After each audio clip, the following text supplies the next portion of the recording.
Nami kwa maelekezo ya kamati kuu na kwa mashauriano ya viongozi wenzangu mbalimbali nimeunda kamati ifuatayo ambayo leo ndio ninaizindua rasmi na kuitaka ianze kazi mara moja. Kamati niliyoiunda ina wajumbe 10 ikiwa na mchanganyiko wa wajumbe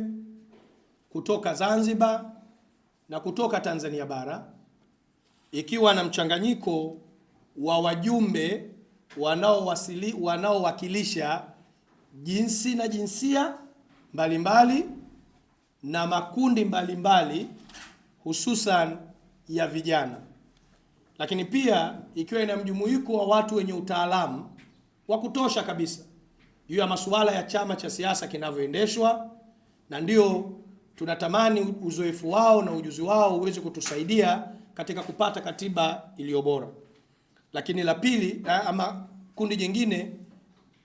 la uwakilishi kwenye kamati hii ni la wanasheria. Kwa tuna wanasheria wawili wa ndani ya chama, mmoja kutoka Zanzibar na mmoja kutoka Tanzania bara, watakao tusaidia katika hatua ya sasa ya kuandaa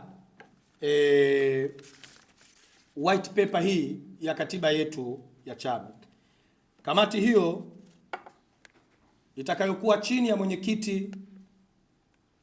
ambaye pia ni naibu katibu mkuu wa chama chetu bara, Mheshimiwa Benson Singo Masamakali Kigaila, na mwenyekiti mwenza wa kamati hii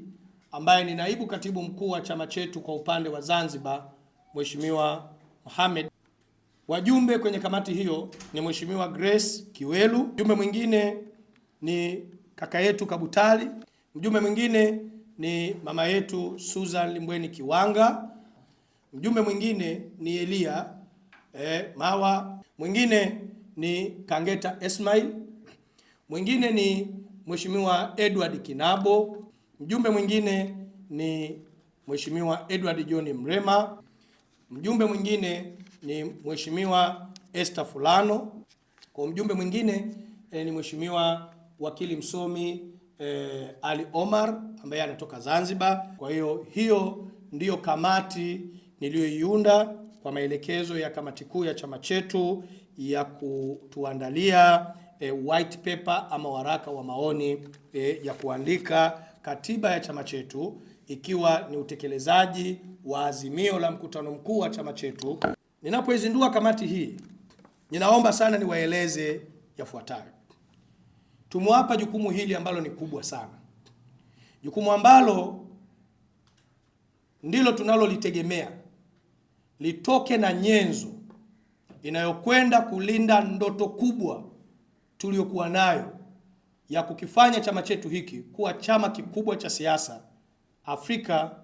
ya Mashariki na Kati na hata kusini mwa Afrika.